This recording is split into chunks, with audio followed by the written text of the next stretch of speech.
I am back. I'm trying to be more consistent like I used to be a year ago. I used to do this every night. It's just, man, it's gotten hectic. And I think what happened was I got soured on the lives because of trolls. Like I don't mind the trolling if there's due compensation along with it, like the super chats or the cash apps. That wasn't happening, so that kind of made me lose focus. But I'm trying to be consistent. I have new mods that assist me. I now have an automated mod, which let me make sure it is active so it can help me. And I'm gonna fix my chat filter here so I'm getting all my comments.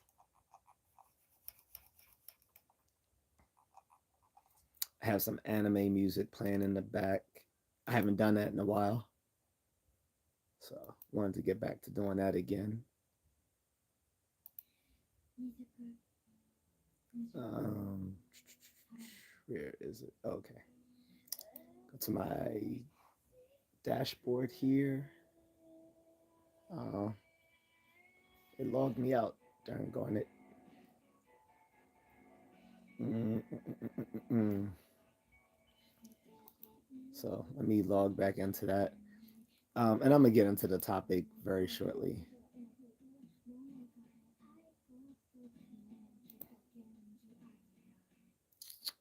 But I just want to make sure my AI moderator CloudBot is up and working from Streamlabs while I'm doing this because I don't know when my mods are available. So, because I don't consistently stream at the same hours.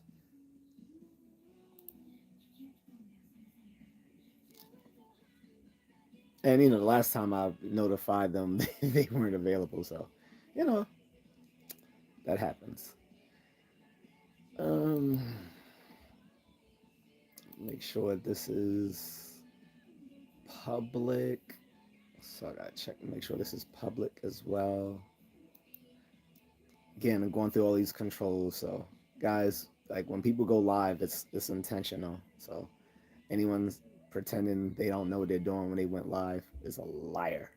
you gotta do a lot of you gotta do a lot of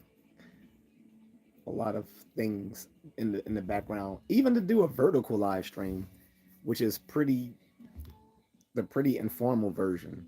But to do like a full like desktop live streams where you invite guests and all that sort of stuff, that takes a lot of stuff in the background working.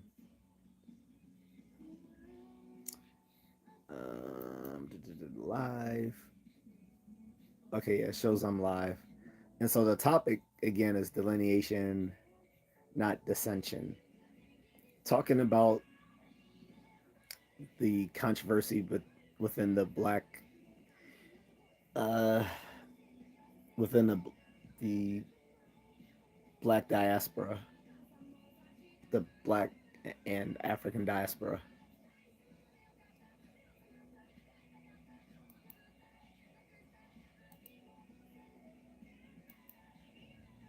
Okay, but while I'm doing that, I'm trying to set everything up here. What is this? Oh, uh,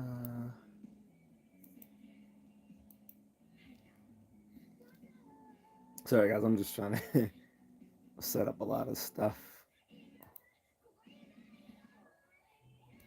I hope you're enjoying the anime music in the background. I might have to turn it down just so I don't get copyrighted. I can't afford to pay anyone.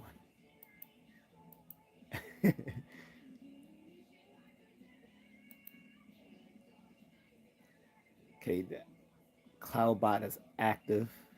I think. Yeah, yeah. CloudBot is active. What I should try is have the Streamlabs logged off and see if the CloudBot is still working in the background with even when I'm logged off of Streamlabs. That would be interesting. And I promised in my last stream when I did an Ask Me Anything live stream that I was going to start allowing guests on. Not for this one though, but I will in the future. What I'm going to do is do it when I know I have a moderator present so that they can send the link into the into the chat room so that people can join in. And I want to see how that goes. So I want to, try to foster more involvement. So let's do that.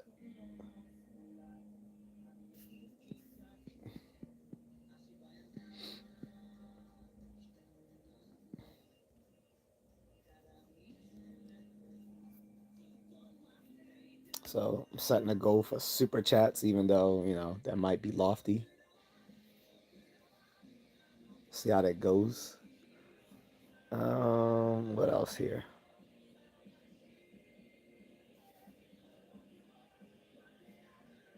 Do I want to start a Q&A?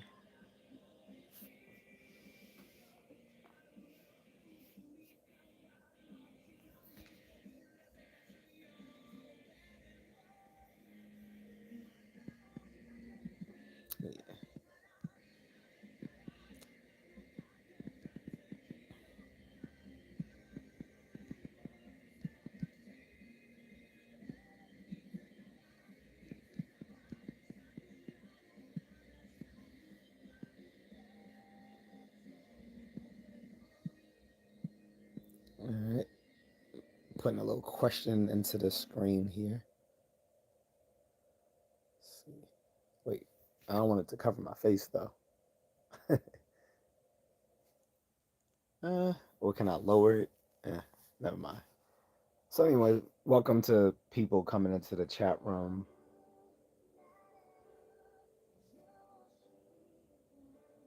Um, Shoot, I might. Well, let me try that Q&A thing again.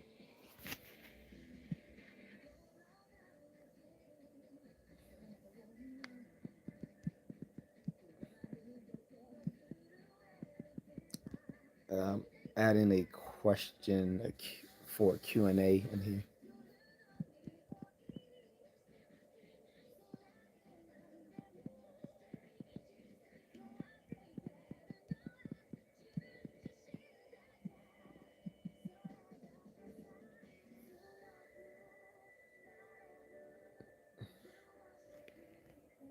All right, hold it up.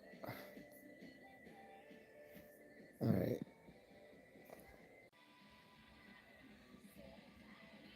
all right. Yeah, so I'm gonna just hold this screen differently.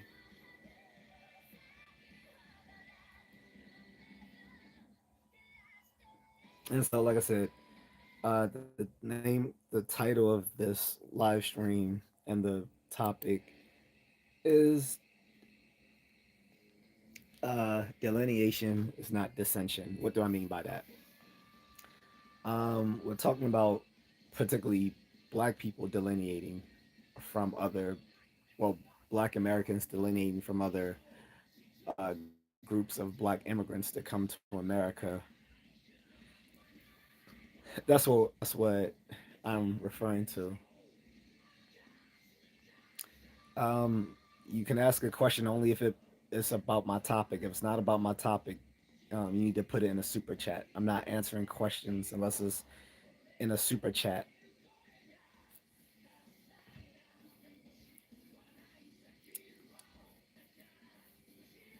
I'm not taking random questions. If you don't respect my topic, then put it in the super chat. Otherwise, I'm not answering random questions. Anyway, getting back to what I'm saying. So, again, black Americans are starting to delineate themselves from the black immigrants that come to America because of the disrespect and the uh, lack of resources.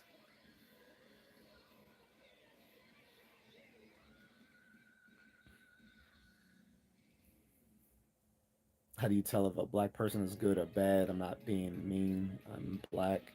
Well, first of all, I don't really know if you're actually black, so just saying I'm black doesn't, whatever. But in any case, that's not really germane to my conversation. Like, what? How do you even define good or bad in that context?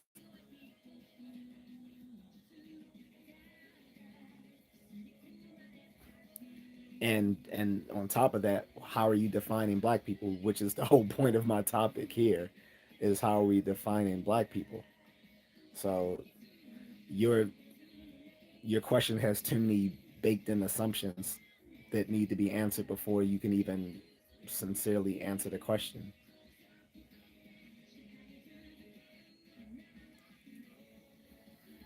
This is why, being trained in philosophy is such a gives you such a superpower when it comes to critical thinking skills. Because in this day and age, critical thinking is damn near a superpower because most people don't know how to do it. People can't even construct grammaticals. I'm hearing more and more from people in education that young people can't even construct grammatical sentences anymore. Like they're so dependent on AI to do everything for them. And so guys, let's take this person's question, like I said, as a point of instruction here. Fame Frame 75 says, how do you tell if a black person is good or bad? Parentheses, I'm not black. I mean, I'm not being mean, I'm black. Okay, so one, let's first go to the parenthetical phrase. I'm not being mean, I'm black. How do we know that from our digital screens that you're not black? Anyone can claim to be black from the anonymity of a digital screen. So I'm not going to take that at face value. I find that if you have to tell people that you're black, then the question is already suspect.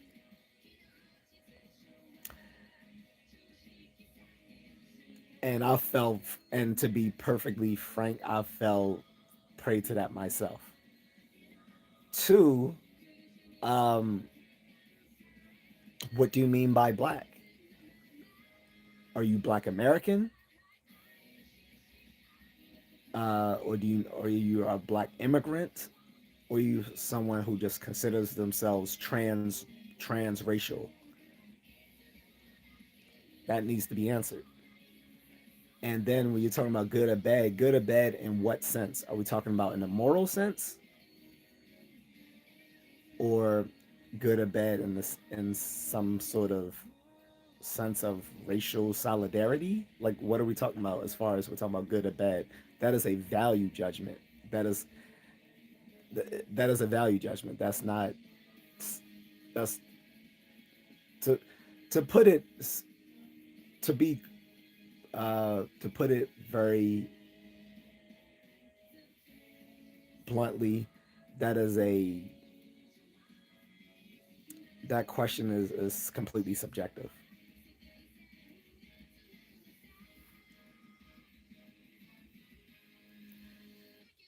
Anywho,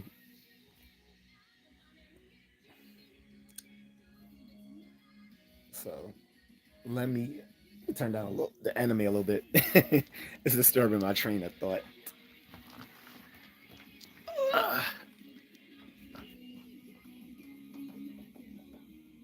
all right. Uh, this out the way. Uh, so when we're talking about Black American, we're referring to groups that may call themselves FBA or Foundational Black American, which I prefer that term myself. There's also uh, ADOS, which is American Descendants of Slavery. Then there's also the Freedmen, which is how Black people often were sometimes referred to in American uh, legal documents post post Civil War. Uh, some also say Native Black Americans to refer to the fact that to refer to the fact that some of us have been here before the nation's founding. Um, uh, so all those terms are fine, and they do have their they do have overlapping and crisscrossing um, meanings. Although the although the scope of each one is a little different than the other, I prefer FBA myself. Not because I'm like a Tariq Nasheed fanboy or anything like that. I just find it. I just find the term more precise, personally. And again, we're not gonna make a value judgment of what good or bad black people are. That doesn't. That's completely subjective, and it doesn't even make sense, to be quite honest. What we are going to talk about is the fact that a lot of Black Americans see the need to delineate themselves from Black immigrants who come here. However, the crux of what I'm saying here is that that delineation does not mean that they does not mean dissension from those very folks who come here. That, in other words, it doesn't mean because we delineate we dislike them necessarily. Rather, it means that we need to look out for our own group in terms of resources and um, and as a political, a social political group. Like, let's start with lineage. We've been here now, like the first arrival. Well, there. Okay, so there were black people here even before the colonial British, the British colonies were formed, because some of us came here with the Spaniards who colonized parts of what became the United States. Okay, so yes, that is absolutely true that there were black people living here even before the British colonies were set up, with the earliest being Jamestown in 1607, in modern day Jamestown, Virginia. Um, then there was a bunch of black people who came in 1619, a year before the arrival of the Mayflower, to reinforce the Jamestown settlement. Okay. And not all of them were slaves. Some of them were indentured servants and ended up being the earliest freedmen. Some of those earliest freedmen from the 1600s and the 1700s formed formed the black elite. Okay. So this is why I prefer foundational Black American over ADOS, American Descendants of Slavery, because not all the earliest arrivals to colonial America were slaves. Not to mention there were some living here freely before the British colonies arrived, because they had already settled here in the Spanish colonies.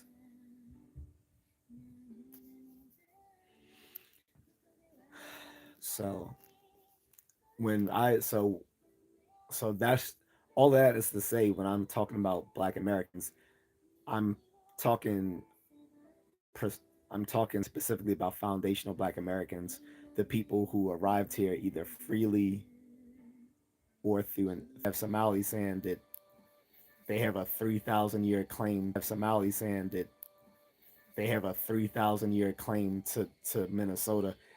I don't know what I don't know what kind of crack they're smoking and what it's laced with. It must be laced with the purest of fentanyl and xylazine for them to claim that that land of Minnesota is their birthright because of some 3,000 year old land prophecy or whatever. The, I mean, these people are just clearly scammers anyway, and we're going to get into them as well. Uh, but but there was only a small pocket of black immigrants that came here from Africa and from the Caribbean, mostly from the Caribbean.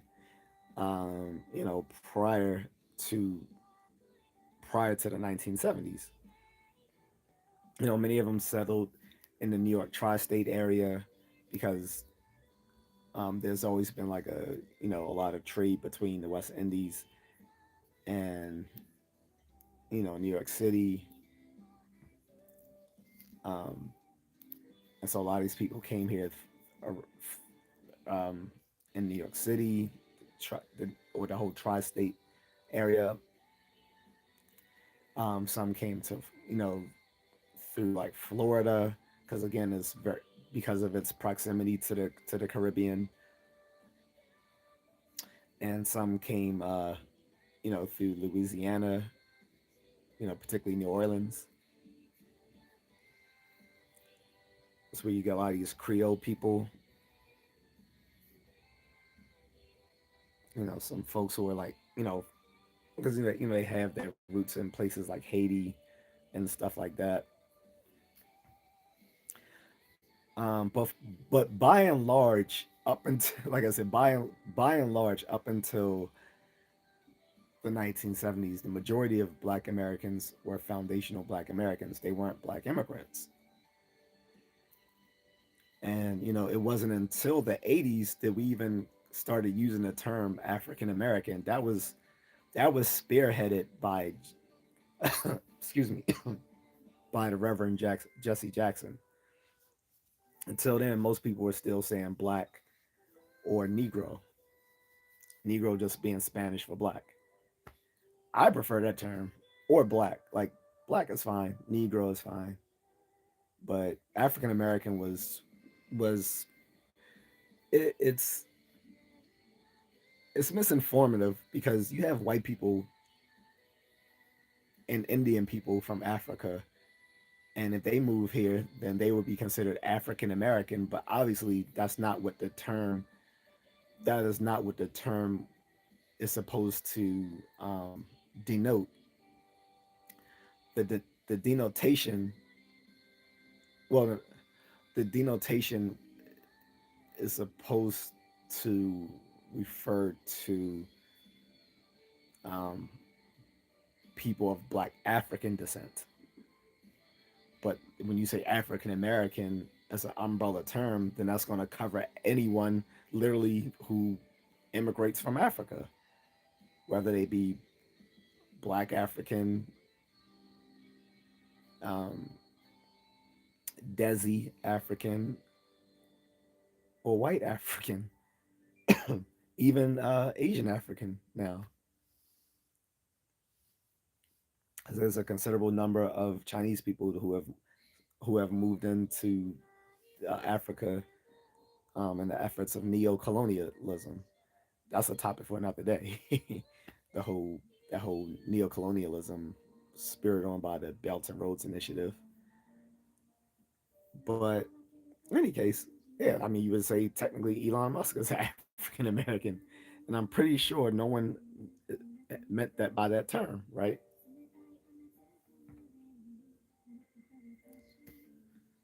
So this is why we must delineate. On top of that, in the 70s and 80s, when a lot of these black immigrants came here, they they thought to acculturate into American culture, that meant um, that sometimes for them meant that they should also acquire anti-black racism of mainstream American culture of the time.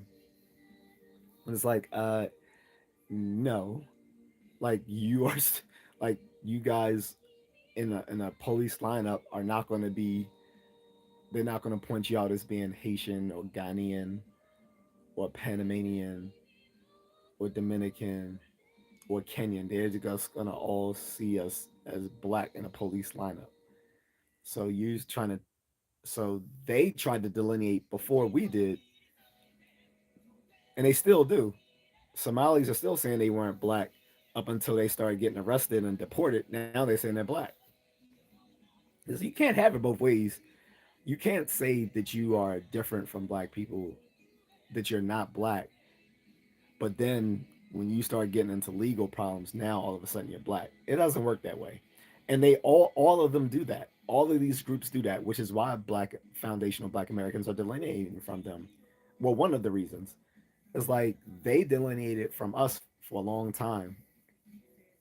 Um, I didn't realize that as a kid, but many of many friends who may have came from the West Indies or from Africa, um, or from Latin America often had parents that didn't really want them hanging with black people. Like that wasn't the case with me because I was a pretty good kid, but I know this from other folks that sometimes like they told me like their parents were racist against black people. Mind you, I ain't even had this problem hanging with white friends. I've never had that problem with white friends. Like I had a cool friend. I remember in fourth grade, we went to a couple of we saw like classic 80 movies together, like Spaceballs and that I forgot that movie that had Dennis Quaid in it. It was like a sci-fi movie. And I used to come over his house. We would hang out. Like we were good buddies. Um, it was a white girl I used to hang out with also as well. Both these were both when I was living in Illinois. My old friend Christina. We used to hang out all the time, just like as buddies. It wasn't even romantic. It actually didn't even start getting romantic till like the eighth grade when I guess you know we started developing. You know, started going through puberty, but we were just buddies, and it was all good.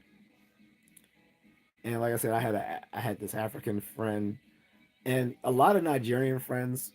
Um, Normally, we would just call them OK for short because they figured I don't, I don't know why they would just tell us their name is OK because I guess they thought that black people couldn't pronounce their full name. But I assure you, if anyone has Nigerian friends, you probably know someone who just goes by the name OK or Ade, ADE for short, because they don't want people butchering their real name, so they just say no, just call me a day or OK or whatever. Like Black Vegas says facts. People want to be black whenever it's convenient. Yeah, and it's like don't be black when you getting handcuffs on you and getting deported. Be black when you know be black when you're making achievements too. And that's the thing that used to piss off a lot of black people is that these black immigrants when will always claim their nationality first whenever they made some achievement. Like you know they get their PhD. You know, yeah, that's Nigerian pride right there. All right. Um, or they get appointed into the into a presidential administration like Colin Powell. Like, oh, that's a Jamaican right there. Like, all right, he's Jamaican now. Okay. I never even thought of him as just being. I just saw him as a black man. But no, they had to make those distinctions. Oh, he's the first Jamaican secretary of defense or whatever. You know, and look at Kamala Harris. This is why most. This is why a lot of black people don't consider her black. When she got elected to, when she was elected as a U.S. senator, they didn't say, "Look at this proud black woman" or "this proud biracial black woman." They said, "This is the first Indian senator in the U.S." That's how she was. That's how they promoted her. She was the first Indian woman to be elected as a U.S. senator. Then once she ran for office, uh, Then once she ran for president, all of a sudden she was black. And then when she stepped down from her campaign and then got selected as VP for Biden, oh, she's the first black vice president. Like, word? All right. What's up, Carlton?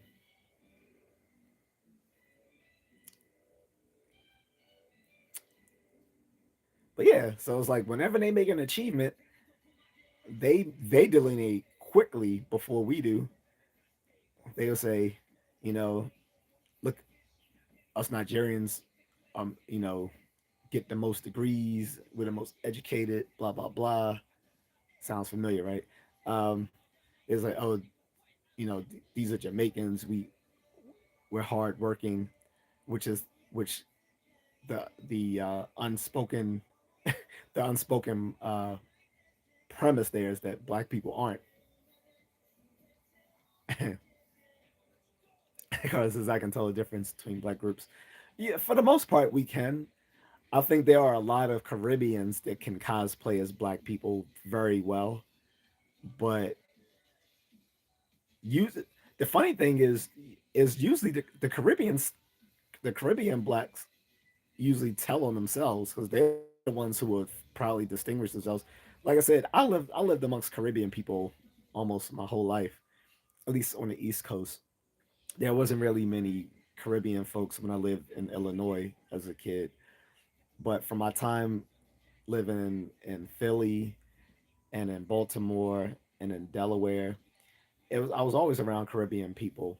My When I was a baby, my first nanny was Jamaican, so I don't have any dis so I have no smoke for these people. I love our Caribbean cousins. Like I said, my nanny was Jamaican, so I lived in a neighborhood where there was a lot of Jamaican folks, um, in a part of Baltimore. So I never had I've never saw myself as apart from them, but they've always distinguished themselves from us. Like, I remember in high school, this dude, I didn't even know this dude was Jamaican one day till he started talking to me in patois. And I'm like, Jamaican? He was like, yeah. And he started writing it down for me, showing me how you write patois in, in written form. And I was like, yeah, it's different, but I can understand it. But had he not told me, I would have just thought he was just another black teenager like myself.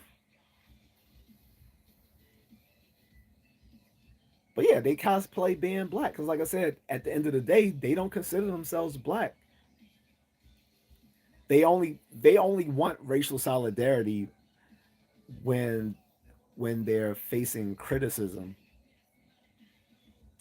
Like like let's look at it another way. Like, we're all aware of the crime in places like New York City and New Jersey, right? And we know that a lot of black people are embedded in the criminal world in the New York tri-state area. What most people don't realize, though, is that a lot of those so-called black people getting involved in crime in the New York tri-state area are West Indian people. They're not black Americans. Black Americans make up about, at best, they make up about half the black population, half of people considered black in the New York tri-state area. The majority of those folks who who would be mistaken who would be mistaken as black, um, in these crime statistics, are actually people who are, um, West Indian or Afro Latino. You look at their last names, you look at how they talk, you look at the flags they're wearing or they have on their cars. Like, these people are Jamaican and Haitian and Dominican and Puerto Rican, Cuban, Trinidadian, you know, Bajan, all those sorts of things. Like most of a lot of the hip hop stars from the East Coast have, you know, have West Indian roots. That's why you have people like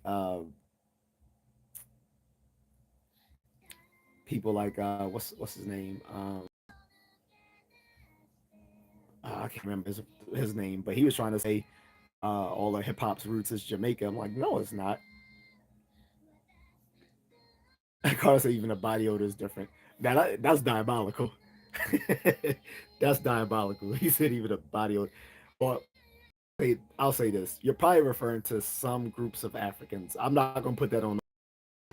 That is that is a specific camp of African folks, and that's even not most African folks. Because most of the African friends I had in college were well groomed and had good hygiene. And I slept with several African girls, in my college years. So um, they, I had no problem with their hygiene for the most part. But yes, there were a few stinky Africans. I am not going to lie. There were a few stinky Africans. Not going to even front on that. But I don't think, as far as, uh, but I don't think as far as their actual lineage is concerned that they have a intrinsically different body odor. That might be the case though. I don't know. Black lady said funk is funk regardless of color. Actually, no. So do uh so for instance, East Asian people, particularly Korean, Chinese, Japanese, and Native Americans, because Native Americans were actually East Asian people who crossed the Siberian Strait to America. Many of them have a a variant of a gene that it's that uh, pretty much reduces body odor in them, which is why Asian. Forget. It, I'm gonna go there. I'm gonna go there, folks. Uh, which is why Asian punani is so much better. Doesn't stink. But look, they have. I'm gonna actually look up the gene for you guys, just so you don't think I'm bullshitting you. I've talked about this before, though, by the way, but I'm pretty sure no one was on that that previous live stream or videos that I've talked about it.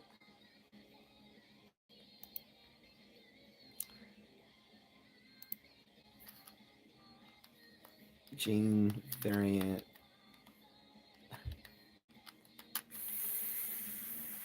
for no body odor.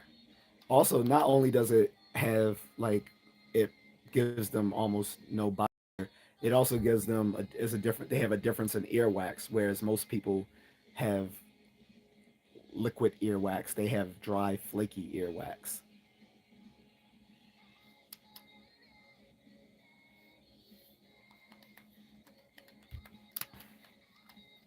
And that's caused by a specific gene. Oh yeah, it's called the ABCC11 gene. Just because I don't want you guys to think I'm capping here. The gene variant for reduced body odor, the ABCC11 gene, is a key factor in determining body odor.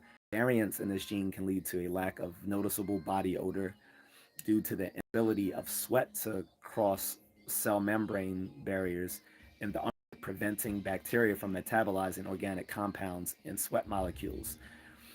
This genetic change is most common among East Asians, where it is present in 80 to 90% of the population. In contrast, this is rare in people from Africa and Europe. Genetic tests can identify the specific ABCC11 LL, but they are not typically medically necessary and may not qualify for insurance coverage. So, yeah, just in case you guys thought I was making that up. So, funk can differ amongst racial groups. And this is more hard evidence that racial groups are biological. You know, we've been taught for the past 30 years that race is just a social construct. And that's just BS. If race was a social construct, we wouldn't need to have race-based medical practices. We wouldn't have different racial ethno groups, different ethno-racial groups that have different medical uh, that are well that are perceptible to different illnesses. So, like for instance, West African people are susceptible to sickle cell anemia, right? Jewish people are susceptible to Tay-Sachs disease, right? So these are diseases that are very common within a specific ethno-racial group. Not only that, you have military uh, that is currently doing research and development on race-based weaponry, similar to not exactly, but kind of in line with what you have seen in the movie No Time to Die, the last James Bond movie. They there are military research actually going into making race-based weaponry. Also, you have physical anthropologists who can identify skeletal remains by their race.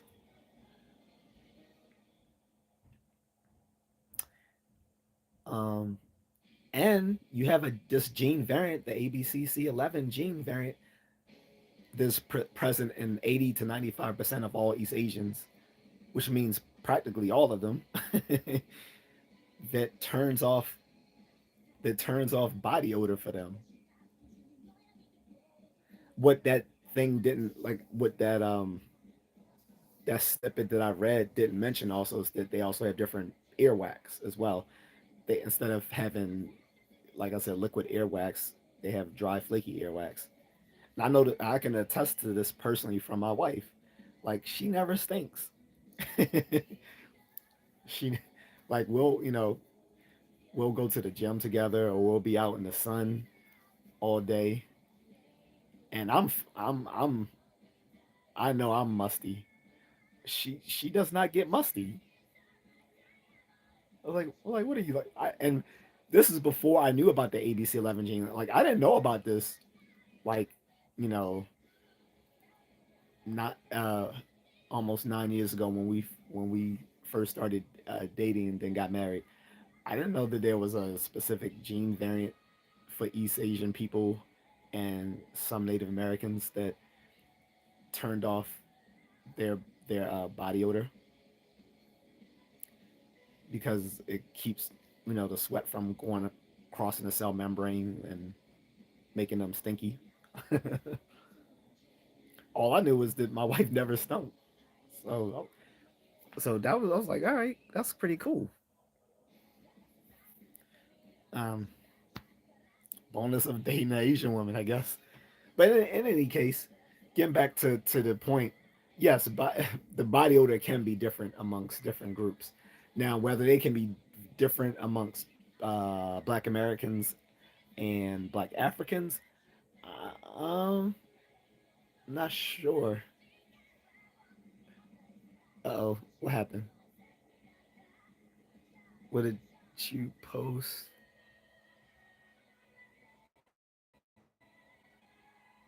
I should post a clip about this very interesting. Oh, I didn't see the link, but oh, yeah, the probably don't post links. uh, I, if you asked me prior, I wouldn't have a problem with it. But I've already set up the AI moderator to block links because people might try to throw something spicy. Oh, you know what? I don't think you posted a link. I think because you made the comment. By the way, I didn't do that. That was my AI moderator. Um, yeah, I might have to tweak that.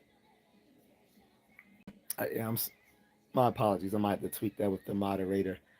But yeah, I had it set up so that people can't just post links with unless like I think it's set up that they have to ask permission or something first, and then I'll click OK, then it displays it. I think that's how I have it set up.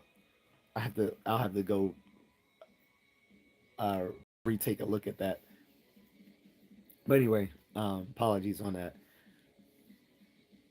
But yeah, so again, I'm not qualified to say whether Black Americans and Black Africans smell differently. What I will say is that there are some funky Africans. there, Carlton is right on that. As though there are some funky Africans, and I think that may be a that might due to that might be due to differences in uh, social economic status as well as culture. Because, like I said, well-to-do Africans are pretty have pretty good hygiene.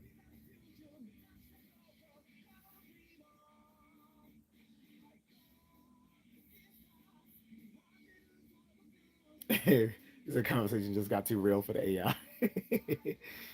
No, this AI is used to hearing me say some wild things, and the people in the chat room as well.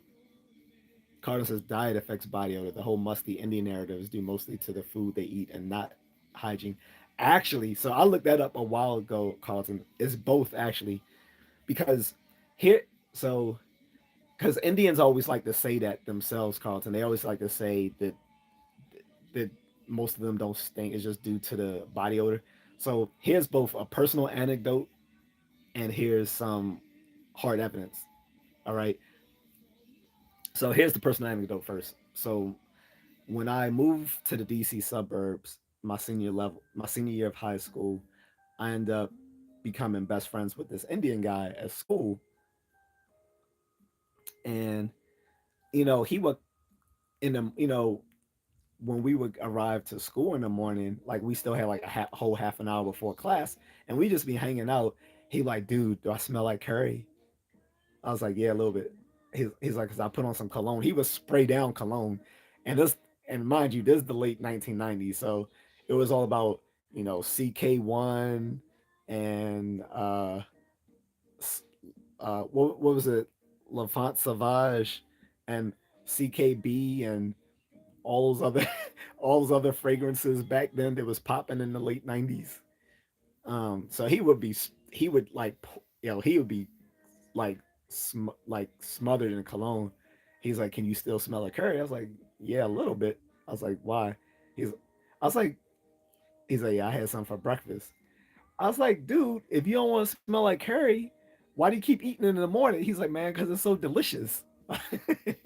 And I actually had his mom's curry. It was pretty good. I'm not gonna lie. I don't know if I would eat it every damn morning though.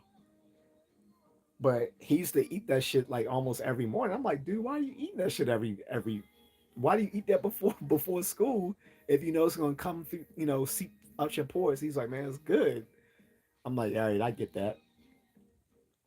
Also had an Asian friend in the night, who I'm still friends with to this day, all the way from the ninth grade. He used to smell like garlic, but that was because he used to work part time in a Chinese takeout when we were kids. So he would have that smell of garlic coming through his pores. So yes, that can lead to the musty smell. But that's not what really people are smelling. That musty, there's a difference between smelling like a spicy food and being musty. Musty comes from those that armpit thing that we just mentioned. Um, and as I've just mentioned, the gene variant that turns off body odor in Asians, uh, the reason uh, so one of the things is that Asians consume the same palette of spices that Indians often consume,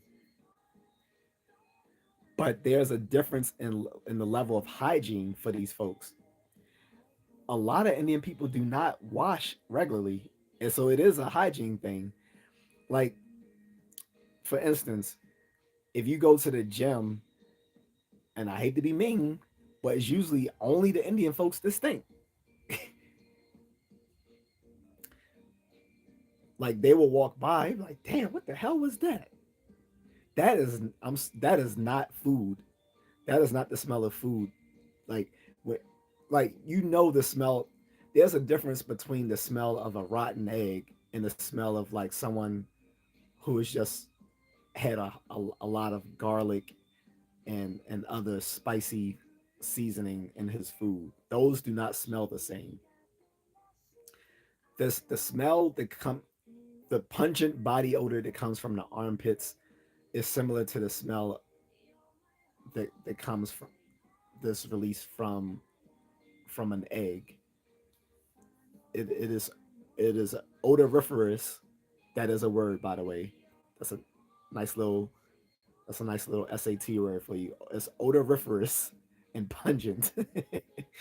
It does not like bo bo is not the same smell as someone who just you know had some curry chicken. Because like I said, th- so like I said, taking it from the personal anecdote of both my Chinese friend who used to have that garlic smell on him coming to school because he worked in a takeout restaurant, and my Indian friend who used to smell like curry because he used to eat it for breakfast before school.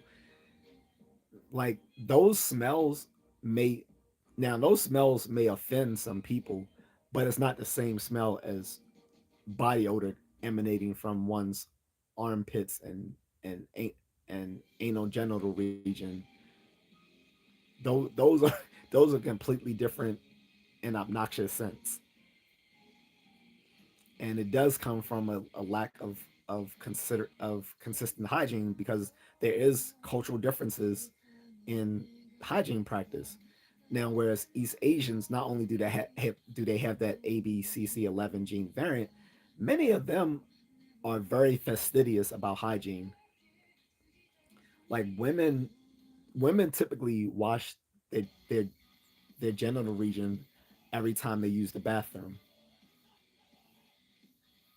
and if they don't, if they're if they're somewhere where they may not have access to like a, a, a, a wash bucket like they do in parts of the Philippines and other parts of Southeast Asia and Japan. Um, what they will do, they will just take a bottle of water so they can wash themselves after they do either number one or number two. Not just not just number two, but also number one. They rinse themselves. This is why they less frequently have STIs like vaginosis, bacterial vaginosis, which afflicts over half of Black women. And I'm not making that up. You can look those statistics up through the NIH and the and NIAIDS, the National Institute for uh, what's that? What's NIAIDS? National Institute of America for America and Infectious Diseases, whatever. But yeah, you look up statistics from NIH or NIAIDS if you think I'm making it up. But over half of Black women suffer from BV, bacterial vaginosis, and the number one symptom of bacterial vaginosis is a fishy or foul odor. That is due to both genetic and hygiene regions. So, and so, same thing with Indian folks. The cause of that smell isn't just the food; it is hygiene. It's partly due to hygiene, and partly due to some genetic factors. I want people to understand, like being since I'm putting my little behavioral science nerd cap on, anything where you see a behavioral anytime within any sort of population group, right? You see something that seems a behavioral trait of that particular group. Understand that all behaviors have their roots in in our heredity. All all traits, all all human traits, whether physical or psychological or behavioral, are partly hereditary. So if there's a particular group that always seems musty, it's something. It's partly genetic. Just gonna say. Let me get back to the comments. Oh, Black Vegas has already subscribed. Appreciate that. Thank you. Carter says, Black Vegas, it sounds like you have had a lot of friends with a variety of odors. Well, yeah, I mean, don't everyone has look, everyone every person has a different body scent.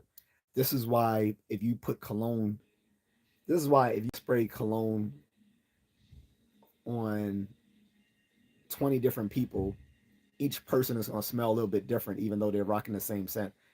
And so for instance, like you can you can scrub them, like they will all take a shower at the same time at the same place using the same soap with the same temperature of water. Afterwards they can put on the same deodorant and spray on the same fragrance.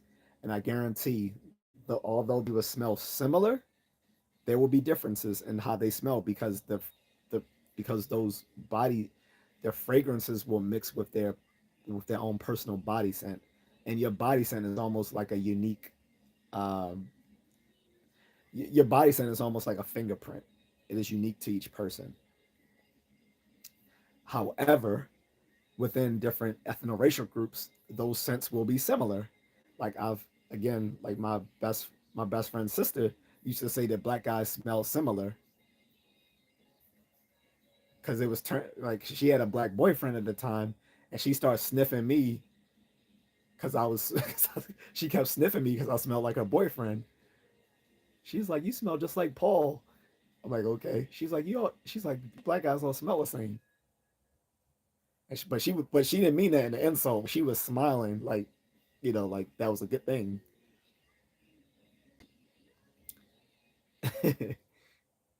So yeah, every person has a unique body scent, and that's why if I spray on some um, some Dracar Noir, let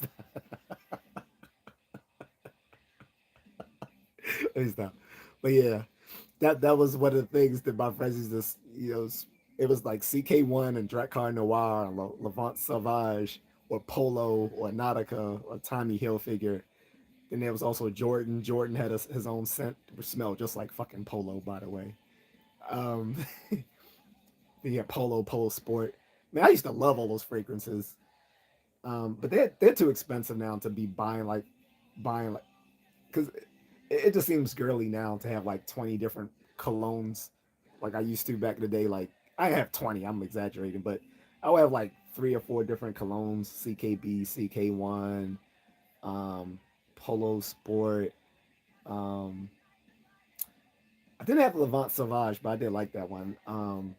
The something blue was, I think, uh, CK Black, CK Blue, all of that. Don't get me started. But the point being was like, I can spray that on me, but I'm gonna smell a little bit differently than the next person who puts it on, especially if that person is of a different racial group than I am. We're gonna smell differently, even though we're wearing the same scents.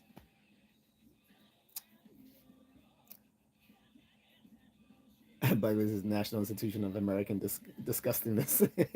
No, I mean, NIAIDS is a real thing. Like that was what Fauci used to head up the NIAIDS. Well, I can't stand Fauci's lying ass, but don't get me started on him. Um, Carlin says, "Yep." He said, "Phenotype is the way I can tell a difference." So phenotype is the outward expression of genotype, right? And yeah, so I'm this is sort of a tangential discussion. I want to get it back on track, but just to conclude from that is just to say that yes, there are genuine racial differences, biological differences in race, and despite being despite most of us being taught for over 30 years that race is just a social construct, it's not. Look, if there are different diseases amongst different racial groups, if there are different gene variants amongst racial groups, like the ABCC11 gene, uh, if you know, if we have a different historical lineage that leads to a different phenotypes, that is all of these are evidence that racial differences are biological, right? Again, because we know the phenotype is just the outward expression of genotype. If a phenotype looks different, that means the genotype is different. Duh. But anyway, I'm oversimplifying, and because I'm not someone who knows population genetics like that, so I'm not going to try to delve into that too much more than we already did. But just to bring it back on point, foundational Black Americans, or if you prefer ADOS or freedmen or Native Black Americans, however you t- refer to, however you prefer to refer to Black Americans, we have a different lineage than the Black immigrants. Like I said, for one, many of us can trace our roots back to the 16 or 1700s. Some of us before then, because some of us might have ancestors that came from the Spanish colonies in the 1500s. Um, and some people might have indigenous ancestry as well. Um, but the point is, the wave of Black immigrants that came mostly in the 70s and 80s were not the same as us. For instance, Black Americans, foundational Black Americans, on average have on average 22% European ancestry. A lot of people don't know that. Black Americans have on average 22% European ancestry, and that can be more or less depending on what region of the country you live in. If you live in the geographic south of um, in the American South, you probably have probably less than that 22% average, because that's a mean average, right? If you live north, you might have more than 22%. I myself have, when I looked at my genetic makeup through the Genographic project that was once offered by the National Geographic Society, they stopped they stopped it back in like 2019, I believe. But from my results, I'm about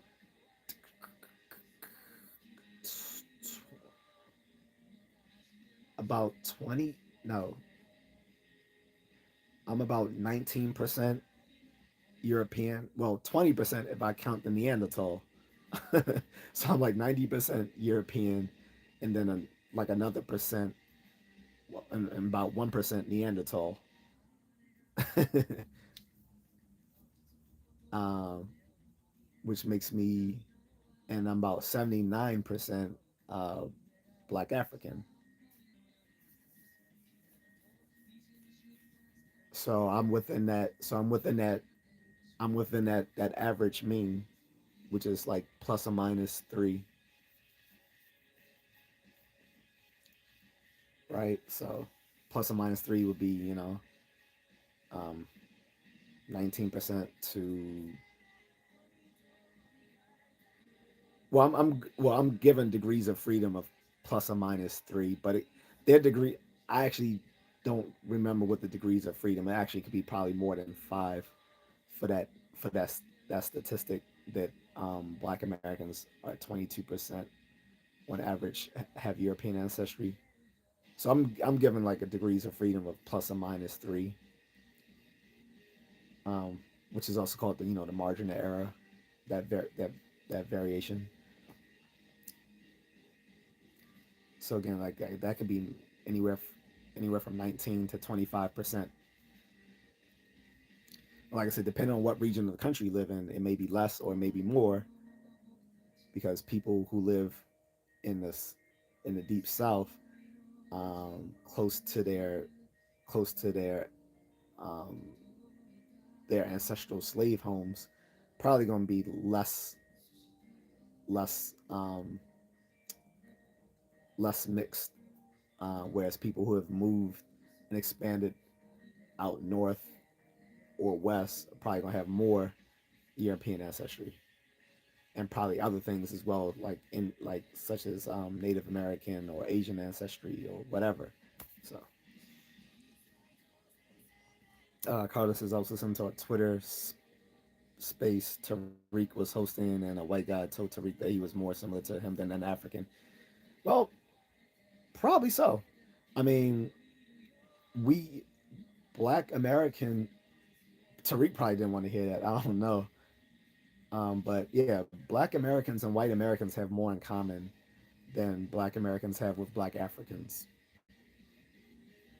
culturally speaking. That is not. I mean, obviously, I'm not talking about ethnically, but yeah, culturally, we have more in common with white Americans than Black Africans. And that gets into another issue with the delineation um, issue as well. Is that again, a lot of these groups thought to acculturate into America, they had to pick up this anti-black racism. But what a lot of them didn't appreciate nor understand was that when you look at when you look at the history of the United States, is that for by and large, when you think of who is actually American, you're usually referring to white and black Americans. Everyone else would consider others. If you were, Latinos, Asians, Africans, Pacific Islanders, all those people were considered others. The only people that were also considered American outside of white and black Americans were indigenous people. But when you think of like American as far as who are the foundations of the colonial United States, you're mostly referring to white and black Americans. And this is something that a lot of these high performing ethnic groups who immigrated to America didn't realize. A lot of them considered themselves above black Americans because they outperformed us, either academically or financially. And that was for cultural reasons because, for one, US immigration policies only favored high performing people to come to immigrate here unless they were unless and only unless they were refugee groups. Okay. The only underperforming ethnic groups that really came to America were refugee groups, like these current Somalis, who came here largely as refugee groups after 1991, which is funny how they think they have a 3,000 year uh, land claim to the state of Minnesota when they didn't come here in droves until 1991 when their fucking country collapsed.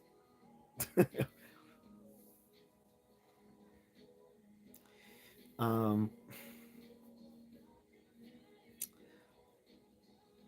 but yeah, what so with all these deportations and all this other sort of stuff, a lot of these people are a lot of these people are getting their little immigration wake up call, and they realize they're not really that black people are Americans, like because they keep saying, "Well, they gonna come for you next."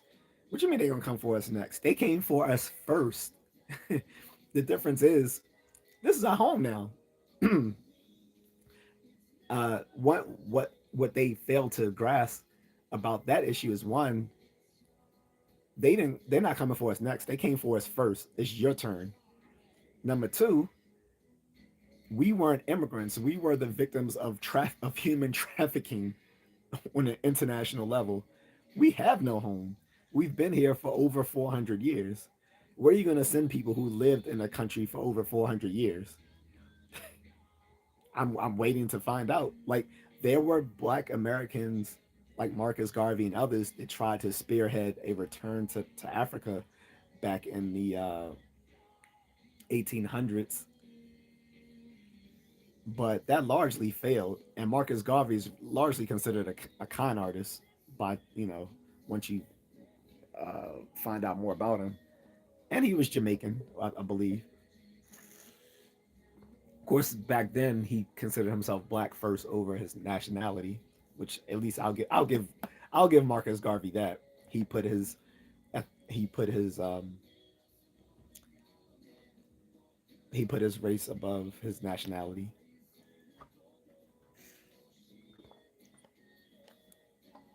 But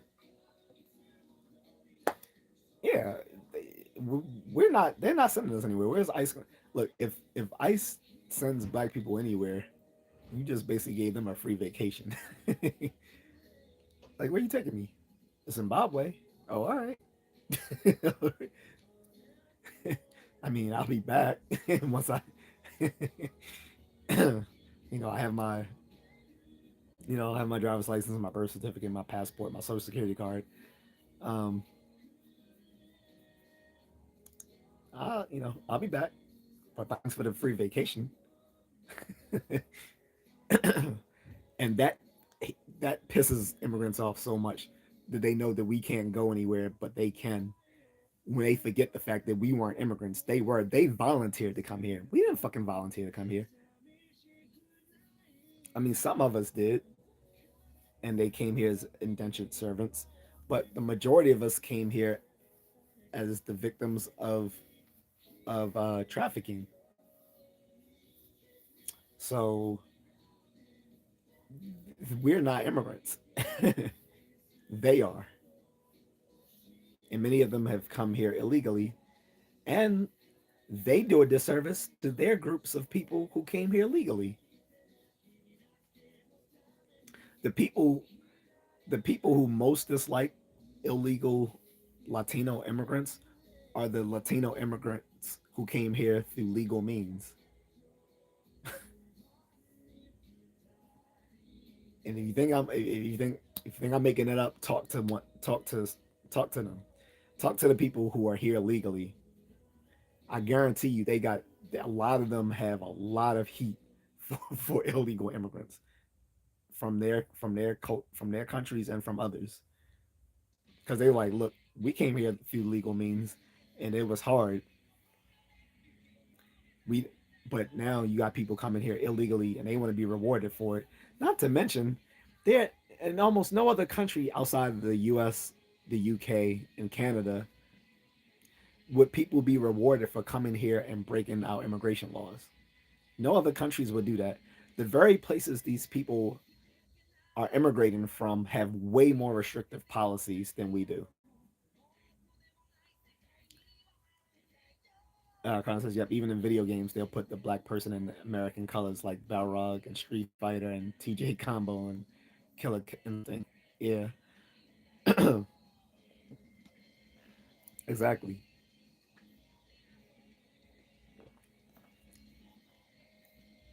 And you got 50 Cent playing him. That shit's funny. But anyway,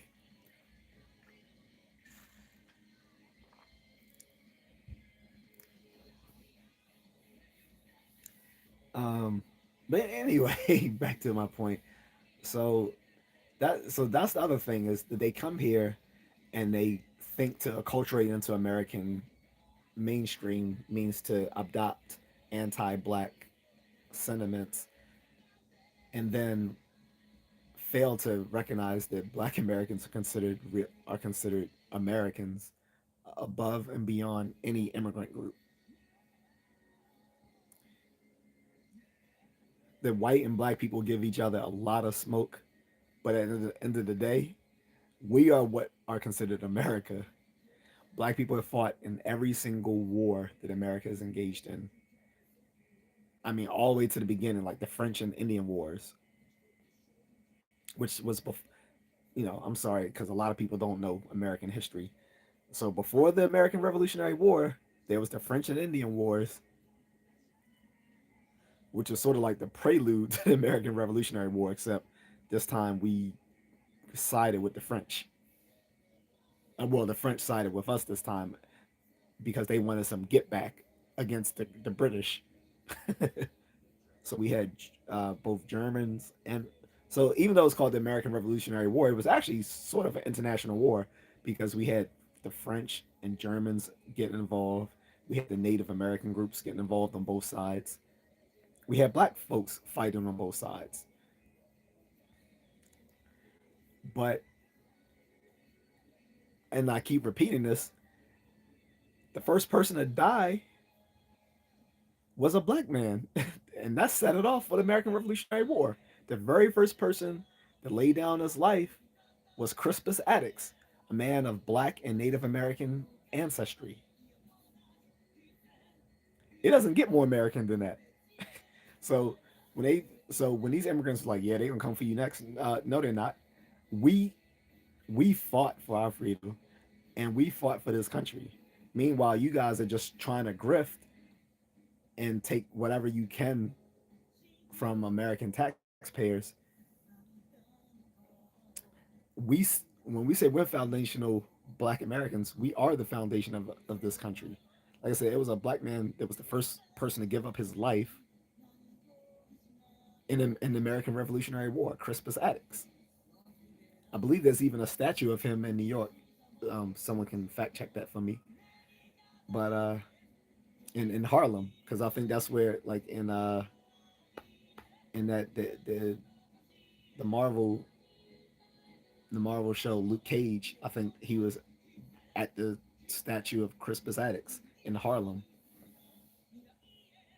the first man to give his life for the American Revolutionary War, a black man who also had Native American ancestry as well. And we fought in every single war. We even had our own we even had our own infantry division, the Buffalo Soldiers. The Buffalo Soldiers only got dissolved after World War II because they decided to completely integrate the American military. But the Buffalo Soldiers were feared and respected everywhere. The Native Americans feared and respected them. The Filipino soldiers feared and respected. They sent the Buffalo Soldiers to the Philippines during the Philippine American War, and big surprise, some of the many of those soldiers, uh, many of those soldiers revolted and sided with the Filipinos, saying it was wrong to fight these people. So blacks and Filipinos have a long history together as well.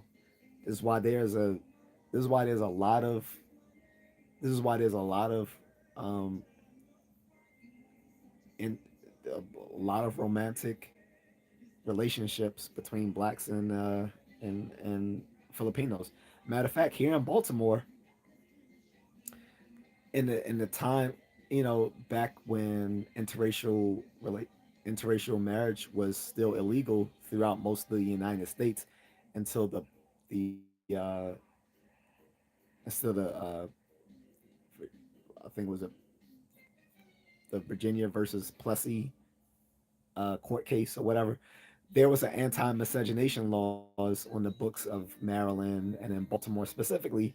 They forbade interracial marriage between Filipinos and black people. And I'm like, wow, I've never seen a law that specific between one specific group. Like, it didn't just say no interracial marriages, it also specifically forbade Filipino and black people from marriage in in the history of anti-miscegenation in Baltimore, which meant there was a lot of bumping and grinding between Filipinos and black people back in the history of Maryland and in Baltimore. Maybe that's why so many black people are chinky eyed in Baltimore. I don't know. I'm joking. I don't know. Um, but in any case, we fought in every war. We had our own infantry division, the Buffalo Soldiers. Not to mention the red tails. Let's not even get into the World War II pilots that held it down, the black pilots that held it down in World War II, the red tails. George Lucas even made a whole movie about that. Like there was a movie on HBO a long time ago, and I remember when it came out back in the '90s, like every kid was buying those leather jackets, the the leather aviation jackets, like they wore in the movie. That became big, and then I think in 2008, I think that's when it came out. George Lucas made that the movie Red Tails, which was pretty good. So we have fought in every war for in America. Um, we have shed blood with our white brethren in America. So we're American. And there is more culturally in common between white Americans and black Americans than than between black Americans and black Africans. I'm sorry. Now you do have a lot of these little hotep ass niggas. You got all these little hoteps like Dr. Umar and some people that I know personally that all that always talk down on white people and always say I'm want to do my they want to be in Africa and do all this dumb shit. But look, when you go to Africa, they don't even treat Black Americans like they're part of them. They treat them like they treat them like they're foreigners. Like when you go back, they don't say welcome back, brother. They I mean some of them will say it, but by and large, they consider Black Americans foreigners in Africa. They don't consider us one of them, and we aren't. To be honest, that's how they treat us when we go back. They largely treat us as foreigners. They don't treat us as returning brethren. You still get the skin tax like any other foreigner. On top of that, you get treated worse because you are black and a foreigner, but you're not white and a foreigner. So not only do you get a skin tax, you get a little bit of disrespect as well. Like I said, to each their own. If people want to, travel the African continent, that's cool. I'm not wasting my money. Um, I see no point. But yeah, they treat us like foreigners when we go over there. I mean, not always in a bad way. When I say treat you as a foreigner, I don't necessarily mean that's a bad thing. When I say treat you as a foreigner, I mean just they don't consider you one of them. That can be good or bad. Like, when I travel mostly East Asia, and when I'm there, I'm a foreigner. But that's not necessarily a bad thing. If anything, I'm treated better because I am a foreigner. Because they think all foreigners are rich and all that sort of stuff. So, um, but yeah, man. What and then like I said, when it comes to whether African or Caribbean or Afro Latino, whenever whenever they achieve something, they achieve it in the terms of the nationality, not in the terms of race. They don't say, yeah, black people did this. Black people are earning these PhDs. It's black people getting appointed to public office. It's black people who are becoming these doctors. It's like, nah, this is Jamaicans. We doing this. This is Nigerians. We doing this. These are Haitians. We're doing this. This is Dominicans. We're doing this, and so such and so forth. But when they get those handcuffs on them, oh come on, man, we all black. Like you should have saw. I forgot who the political commentator is. Is a black gay Republican guy. I cannot remember his name. Something is it something Smith? I like the dude. Pause, not in that way, but um, he like I follow his Instagram and Twitter, And I remember he was saying some stuff about Somalis, and all of a sudden, all these tethers came into his comment thread trying to say, "But we're all black." Like, no, no, no, don't try this shit now. Because Somalis used to be very vocal in saying they're not black, saying that they are Arab. Well, look at Myron Gaines. He's not Somali. He's what you call it, Sudanian, I guess. He used to always say he's not black either. He's Arabic. And then he got mad because when with the crisis going on now in the Sudan, he was mentioning it on his Fresh and Fit uh, podcast, and because he used to always make talk shit about black people, they was like, man, fuck Sudan, fuck those people. That and I wouldn't say fuck Sudan or whatever based just because I dislike Myron Gaines, not his real name. His real name is Amaru Fadu or something like that. Um, but I get why people had that sentiment because like you went out of your way to clown black people. You had a white supremacist on your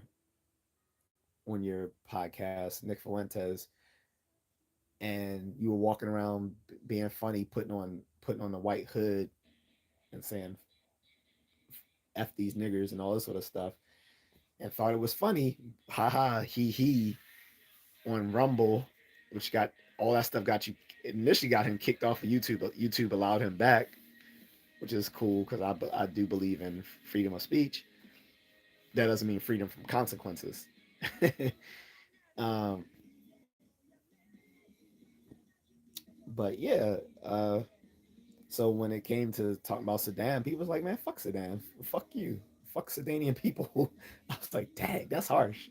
That is harsh," but I get it. And so the same thing is happening with Somali people. They used to always say, "We're not black." All right, then fuck you.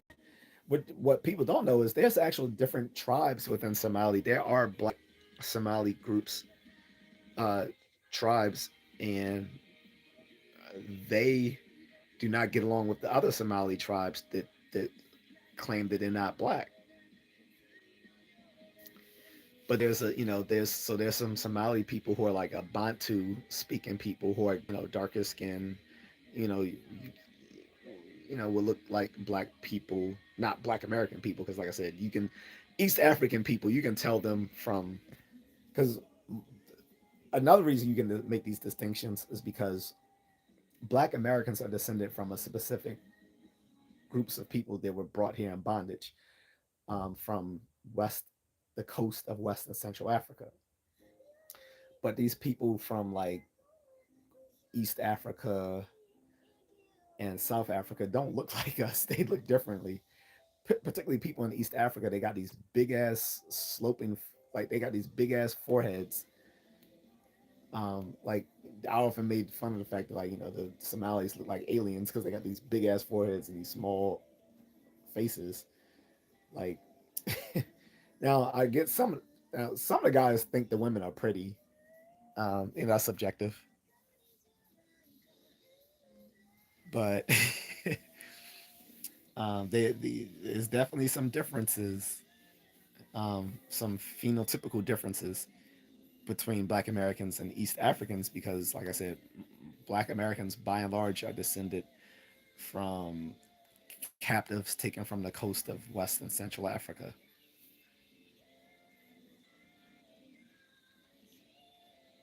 So you would definitely see those differences. So when Somalis say they're not black people, that's funny.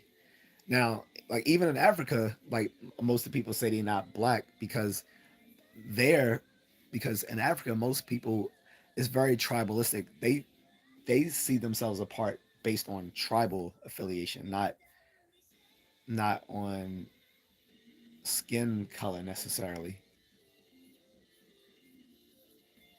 Shane says I can definitely tell the difference between different groups of Africans. I can do the same with Asians too. I can do the same with Asians as well. Some people can't. You're more likely to be able to make distinctions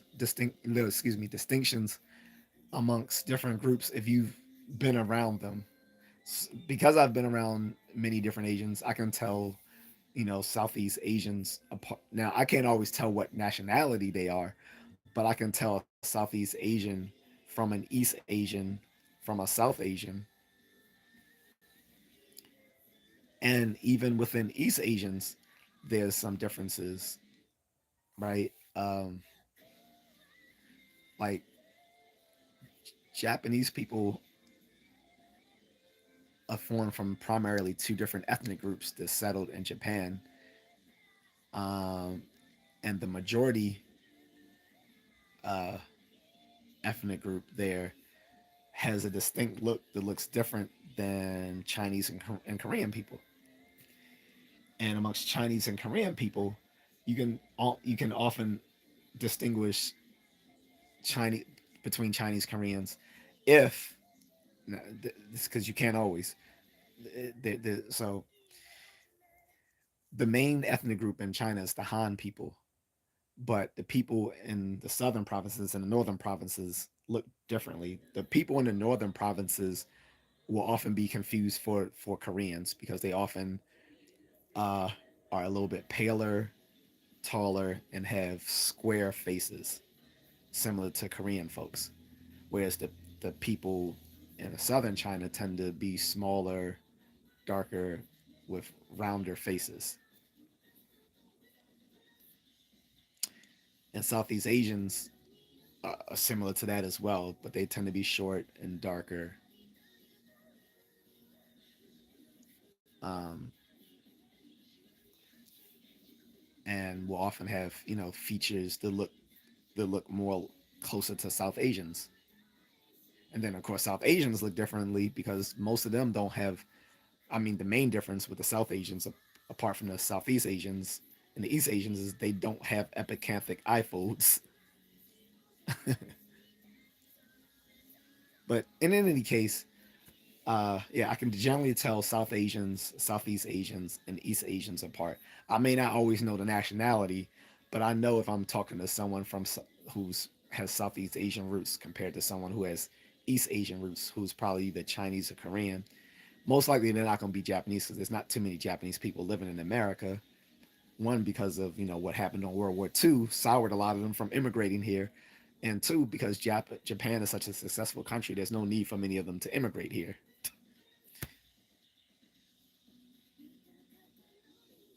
Carson says Japanese people look way different than Chinese people. Most of the time, but not all the time. Sometimes, sometimes you may not be able to tell. Sometimes, but Japanese people tend to look more pale and tend to have these more oval faces. But like I said, because China is such a large country, um, and has many different ethnic groups. I can only refer to like the ethnic majority of the Han people. Like I said, even within the Han people, like the people in the north tend to look a little bit different from the people in the south, who tend to be smaller, darker, and with rounder faces, compared to ones up north who tend to be uh, taller, paler, and have square faces, like similar to Koreans, because Koreans also live. The Korean Peninsula is also situated uh, east of northern China for the most part. Then Japan, sits a little bit um, situated, I guess, northeast of them both, closer to the Russian border. And like I said, they tend to look more. They tend to have white skin, but more like oval faces generally. These are very clunky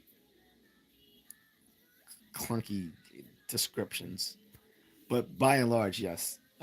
If people pay attention, Asians do not all look alike. Cause black people used to always say that shit. And I'm like, no, they don't. Uh, Shane says Filipinos look like Mexicans sometimes. Well, that's actually there's a long running joke about that.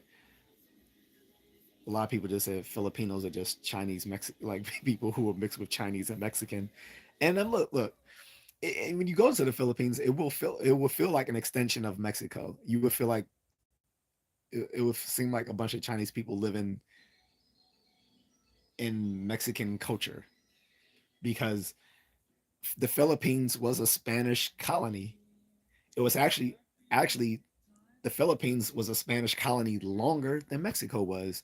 On top of that, there was a trade route between Spain, Mexico, and the Philippines, and often they exported labor between those places. So and there were Mexicans and even Aztecs brought to the Philippines, and there were Filipinos who worked as conquistadors with the Spaniards during the conquest of Latin America. They were Filipino conquistadors, and they were Aztecs brought to Philippines. So yes, there's a lot of cultural overlap between Mexico and the Philippines.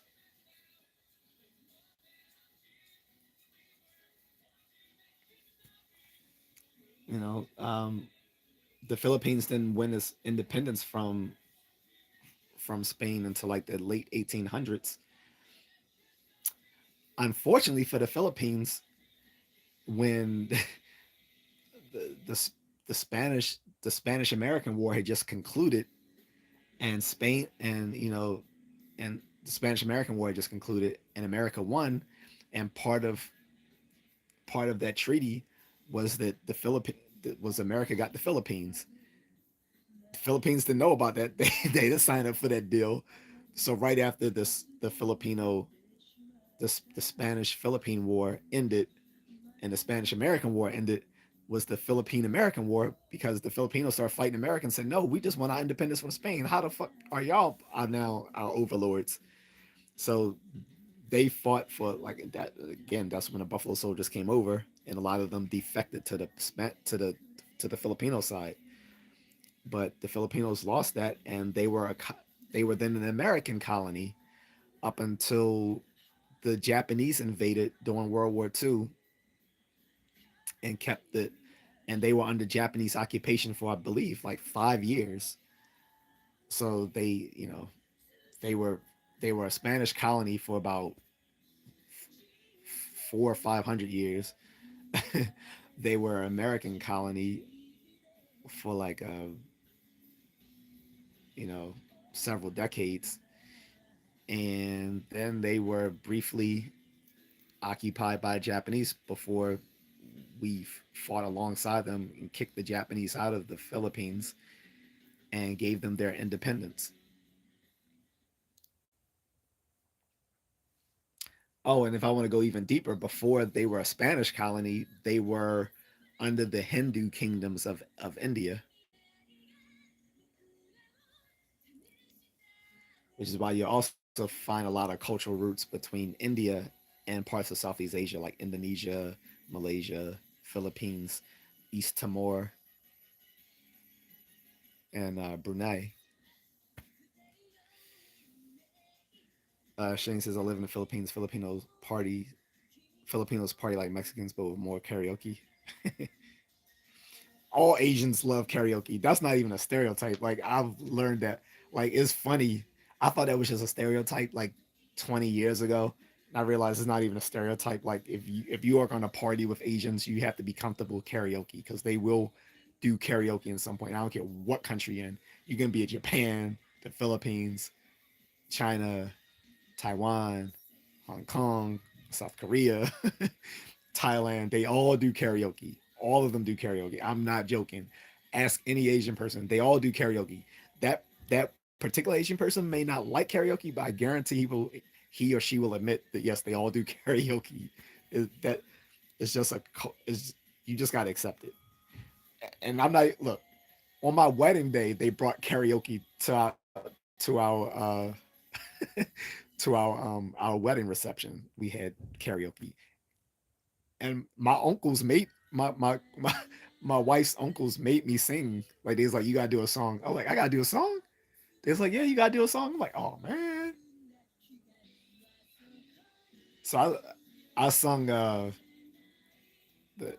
I sung the weekend. I know I butchered it, but they were being nice to me. It was my wedding day, so they were nice to me. I couldn't sing, but I sung the weekend because I it was hard trying to it was hard trying to find American song. There was a lot of like Philippine like local Filipino songs. If I really wanted to get on that good side, I should have sung a Filipino song. David would love that shit. But yeah, look, they had karaoke at my wedding reception. So when in Rome, hey.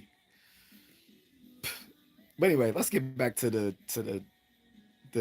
delineation topic here. Um, my point was that all these other immigrant groups come here fail to acknowledge or to understand that Black Americans are definitionally American, just as white Americans are definitionally American. We're the only two groups who are, aside from everyone else, considered the bedrock of of America, starting from its colonial start in the 1600s, going all the way back to 1607 Jamestown settlement. Because, like I said, the first blacks arrived as reinforcements to the Jamestown settlement, which had almost crumbled its first year due to starvation and murder and war with the Indians and all that sort of stuff. So we were sent in as reinforcements. And again, we arrived the year before the Mayflower came in 1620 to Massachusetts. Then, like I said, you already had some black people already living in America in the Spanish colonies, and parts of what would be now like Florida, and I think Florida and the Carolinas, I believe California as well. So the black immigrants who came later, like I said, they didn't appreciate what a lot of them didn't appreciate the fact that it was largely through the efforts of black civil rights leaders that they were able to come here in the 70s, because the civil rights leaders like Martin Luther King and others who fought for the Civil Rights Act of 1964 also fought for the Immigration and Naturalization Act of 1965. And like I said, that's when by the 70s, waves of black immigrants started coming here, as well as Latino immigrants and Asian immigrants. Yet all of them put their nose up at black people because, yeah, we did have a lower socioeconomic status compared to most um, compared to most white Americans at the time. But they failed to appreciate that, yes, that may be the case. We were also often treated like secondary citizens, but we were Americans nonetheless, and they weren't. On top of that, all this immigration stuff has been going on for over 30 years from different presidential administrations. Like this, all this harsh treatment that the illegal immigrants have, that didn't start with Trump. That started in the Clinton era. Like, like I said, that really started during the Clinton era. Not that didn't happen with Trump. It started in the Clinton era. Like, if you listen to how Bill Clinton talked about them, or if you listen to how Hillary Clinton and Barack Obama talked about immigration and deportation during their presidential run in 2008, they sounded like MAGA. They straight up sounded like MAGA. If you listen to how Barack talked once he was in office about immigration, he sounded like MAGA. Matter of fact, he's still the deporter in chief. he still deported more people than Clinton did. I mean, sorry, than um, than Trump did. Moreover, um, like I said, people tried to blame, like, it was funny how it was kind of swept aside that he was doing the same stuff that Bush was doing when it came to the deportations, but you know, it was highlighted during Bush's administration, the level of mass deportations and and the immigration camps set up. But Obama was doing the same thing with the mass deportation and the immigration camps, and there was some fuss made over it. But they, look, there was. I'll be honest and say that it was a blight on his administration, the mass deportations that Obama did. But there were no mass protests back then, even though he sent more people back than Trump did. And he talked about it in strong terms too, about we're going to send these people back.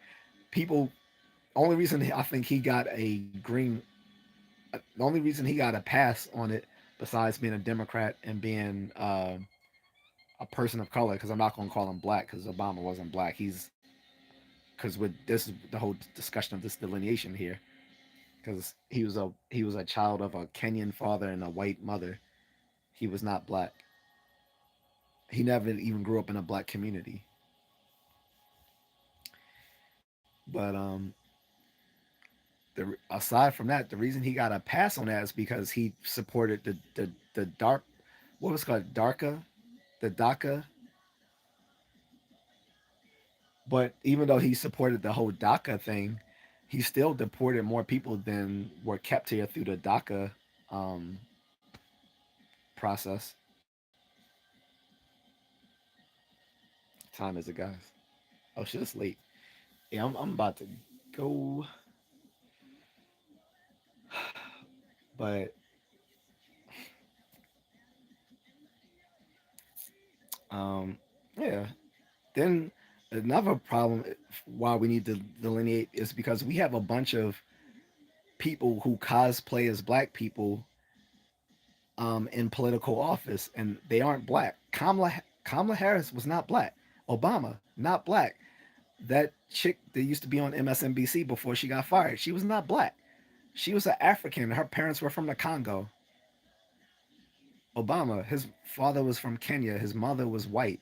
He lived in Hawaii and in Indonesia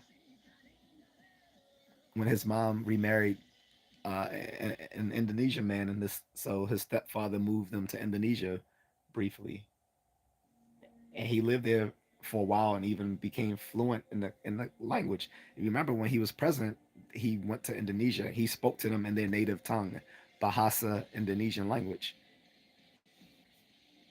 So, but you have these same black immigrants cosplaying as black people, which is why we call them tethers.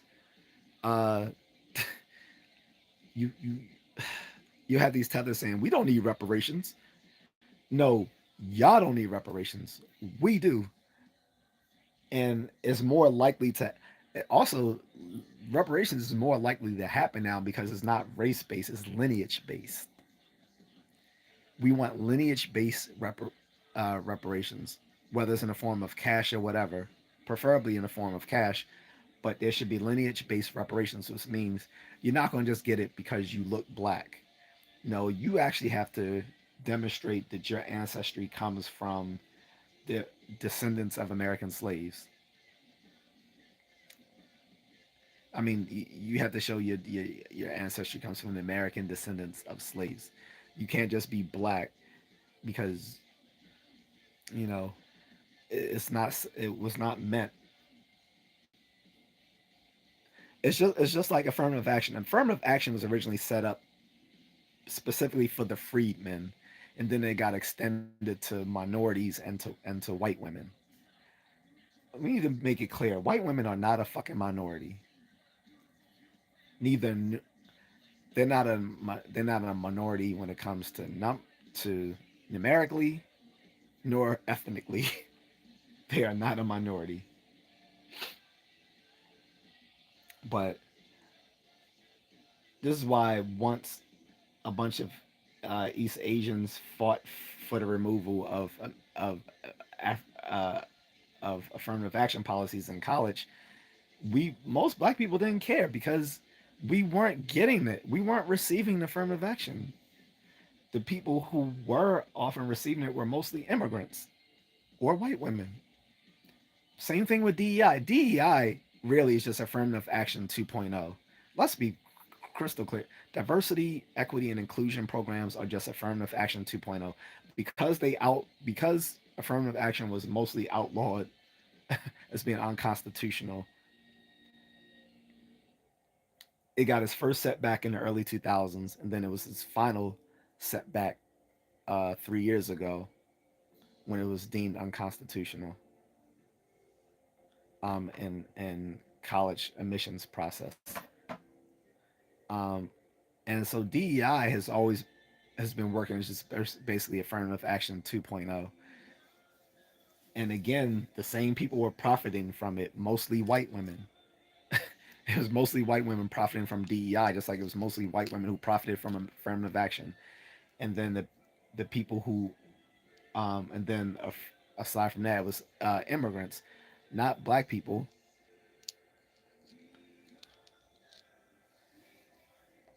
Affirmative action. This is why Clarence Thomas was against it. He noted that yeah, he did receive affirmative. He did, get into some places through affirmative action, but he was like, it was set up for people like him who were the ancestors who were the descendants of American slaves. It wasn't set up for other people to use.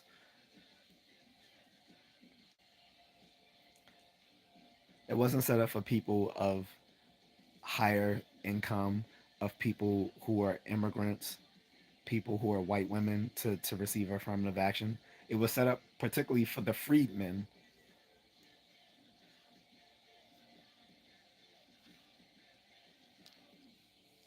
It was not set up for everyone to use. And so it was largely not missed once it was eviscerated by the Supreme Court because black people weren't receiving the benefits of it. We we haven't we haven't really been receiving the benefits of affirmative action for over 40 years. Most of the people who we most of the people who look again, it was a bunch of tethers cosplaying as black. They were often receiving these policies in their favor. Then you look at their last name and it says Rivera or something like that. And I'm not throwing shade at the Latinos, but what I'm saying is that a lot of those people who seemingly were black, who were receiving the benefits of affirmative action or DEI, weren't actual black Americans. They were black immigrants. This is why we need delineation, not dissension, but delineation. We can still all get along together and we can work together on common goals, but black Americans still need to delineate for our own social political goals. And that also means that when these immigrants fuck up, they can't say we're all black. Nope, nope. When you guys are getting arrested for all sorts of fuckery, nope. You need to keep that same energy that you had when you were accepting awards, saying no, I'm Nigerian, no, I'm Jamaican, no, I'm Haitian, no, I'm Trinidadian, no, I'm Bajan, no, I'm Bermudian. All that's nope. When you get arrested, don't be like, but we're black. You need to keep that same energy about being Bajan and Bermudan and Haitian and Trinidadian and Jamaican and Nigerian and Kenyan, Ghanaian, Panamanian, um, all that stuff. Keep all that same energy right there when you get arrested. Don't just claim your nationality when you win an award or when you get that degree when you start making that 7-figure salary. Nope. When you get them handcuffs, keep that same energy too. Keep that same fucking energy. When you see black people getting their reparations like they might start doing in California very soon, don't claim you're black now. He was like, I'm Somali. I'm not black. Yep, you are Somali. You are not black. So when we get our reparations, don't be claiming that shit, saying, well, we're black too. No, you said you were Somali, not black. You assholes claim you got a 3,000 year land claim to the state of Minnesota. Keep with that fucking lie. Keep that lie going. Because you big alien head looking motherfuckers what weren't even thought about in the 1700s, 1600s. When those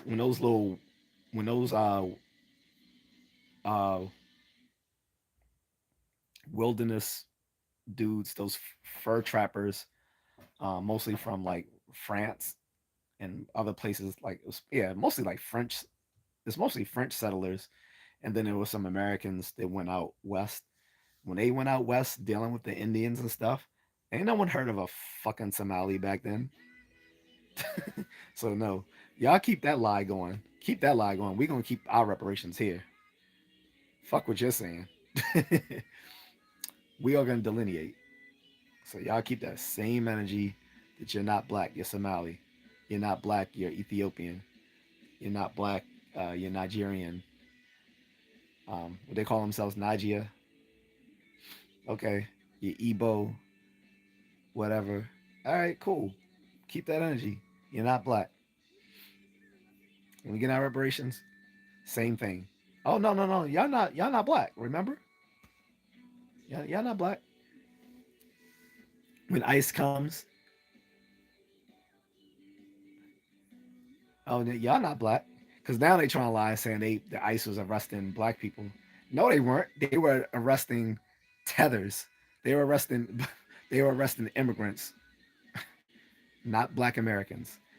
Trust me, if any black American gets locked up by ICE, and that is very rare, that'll get sorted out very quickly. There's no black people being deported. Deport to where? To the South? Where you going to deport me to? My ancestral homeland of what? Charlottesville, Virginia, or somewhere in South Carolina, to Rockfish, Virginia, where my father's side of the family comes from. Because those are the only three places I'm going. If you deport me, I'm going I'm going to either somewhere in Virginia or somewhere in South Carolina. That's about it. That's as far as my deportation goes. And fine, I'll settle down there. I'll settle in South Carolina. Cool, whatever. I think it's South Carolina or no. I always forget whether my grandfather's folks are from South Carolina or North Carolina.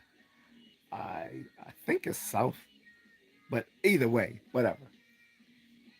So as far as my deportation is going, if they send me across to Africa, you just gave me a free vacation. Fine, cool, because I'll be back. But I'm gonna spend a week there at least and have some fun. I'm gonna, I'm gonna have some fun for a week.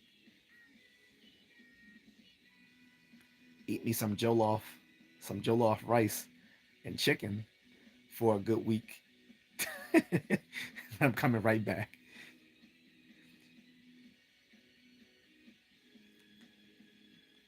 Should I be like, thank you, Ice, for that free vacation? Because the most expensive part is the flight. Shit. Cool. But that black people aren't going anywhere. And that really grinds their gears that we can't be sent home because we are home and they aren't.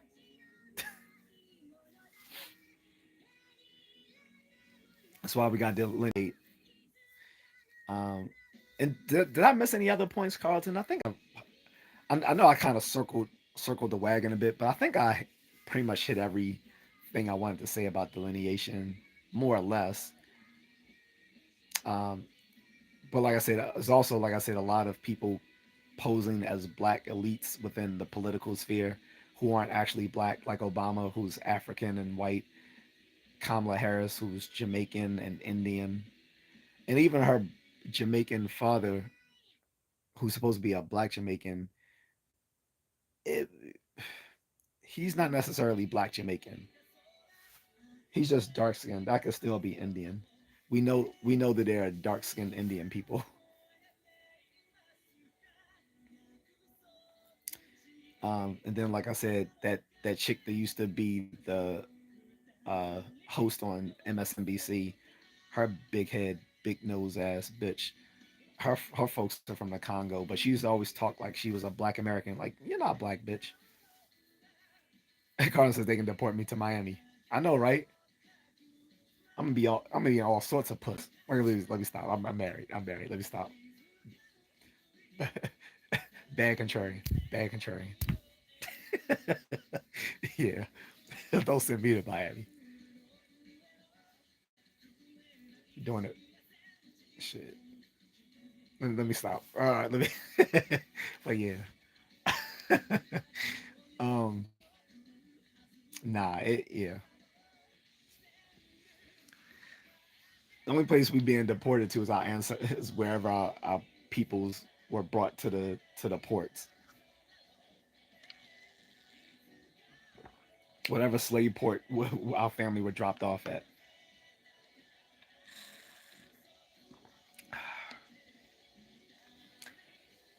And I know, particularly in my case, I know my ass, I know my black ass isn't going anywhere because part of my ancestry goes back to the founding one of the founding fathers.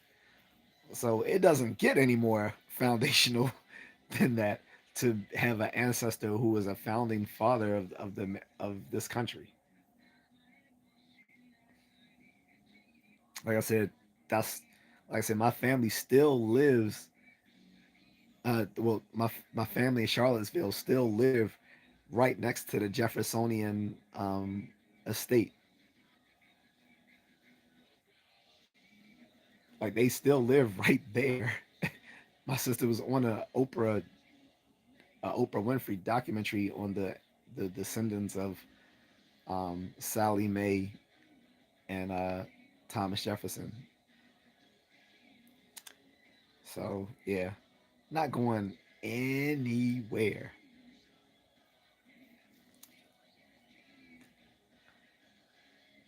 But like I said, these immigrants can't say the same. Like I said, delineation doesn't mean dissension. Doesn't mean that we have to uh, dislike them or not want to deal with them at all. It just means in terms of social, you know, for a lot of for social political um, processes, we're going to delineate. Like on the census, they're going to start, and we're already starting to see it in some senses across different states, but they're starting to be able to, just like you would have, you know, the delineation amongst Hispanic and Latino folks, um, where you know how they say white non-Hispanic, black non-Hispanic, blah blah blah blah blah, um, and now you're starting to see uh, delineation amongst Asian people too, because frankly, many Asian people have gotten tired of being lumped together in one big group too. The a how many APNHI or whatever, like they lump together East Asians, Indians, uh, native Native Hawaiians, and Pacific Islanders. All these groups are separate groups, and they lump them all together with Asians. So they're saying no, we need to. y'all need to make distinctions. We are not the same as Pacific Highlanders, uh, Native Hawaiians, Indigenous Alaskans, Indian people, and then they even going farther. A lot of them saying you need to differentiate between East Asians and Southeast Asians, because a lot of Southeast Asians don't see them. They don't want to be all lumped together because people just assume they're all Chinese, and it's like, no, we're Filipino, we're Thai, we're Cambodian, we're Laos, um, you know, we're Indonesian, Malaysian, we're Hmong. Now, the Hmong is in a special case because the Hmong are ethnically Chinese, but they live in Southeast Asia, so they don't consider themselves Chinese. They consider themselves Southeast Asian, even though ethnically they are Chinese. I get that because it's just like Taiwanese people. Most Taiwanese people consider themselves Taiwanese, not even though they're ethnically Chinese people, but they consider themselves Taiwanese first.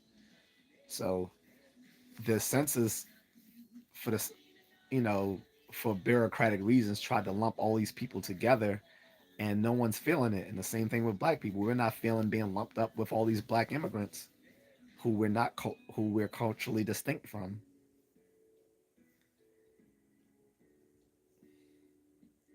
So I, I think that about covers it.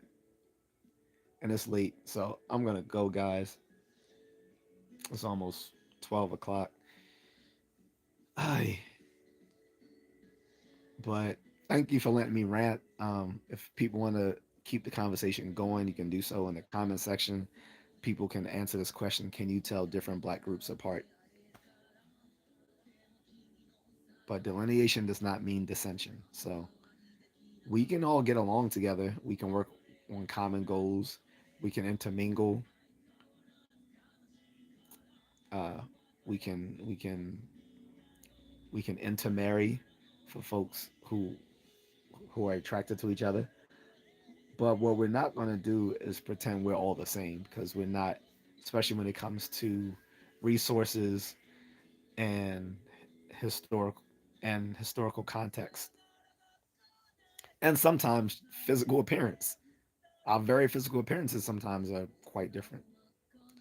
So there's no there's nothing particularly insidious about making those distinctions and delineating, because as we will have it, those immigrant groups who came here delineated from us originally before we delineated from them. So all's fair, I think. But with that being said, I'm gonna go, guys. Take it easy.